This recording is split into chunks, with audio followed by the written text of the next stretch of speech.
नमस्कार. हवामान मराठी या यूट्यूब चॅनलमध्ये सर्व शेतकरी बांधवांचे मनापासून स्वागत आहे. आज आपण महाराष्ट्रातील पुढील काही दिवसांचा हवामान अंदाज पाहणार आहोत.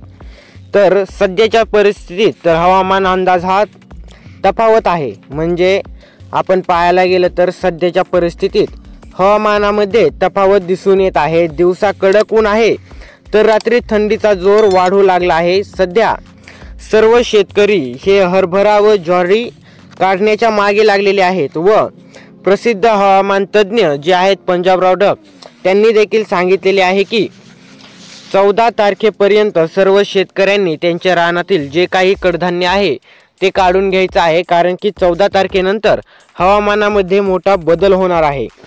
शेतकऱ्यांनी सर्व आपली रानातील कामे उरकून घ्यायची आहेत. आता 12 तारखेपर्यंत वातावरण हे निमुळतेच राहणार आहे.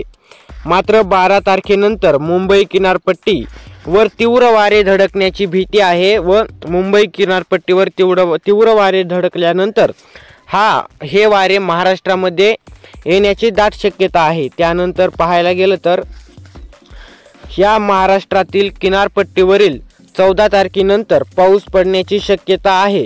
या किनारपट्टीमधील भागांमध्ये आता महाराष्ट्रातील किनारपट्टीमधील जे काही भाग आहेत त्या भागांमध्ये पाऊस पडण्याची शक्यता आहे. तसेच महाराष्ट्रामध्ये सोलापूर, लातूर, बीड, बिदर येथील हवामानामध्ये मोठा बदल दिसून येऊ शकतो. तसेच महाराष्ट्रातील हवामानामध्ये देखील आता मोठा बदल दिसून येणार आहे. सविस्तर हवामान आपण पाहतच आहोत.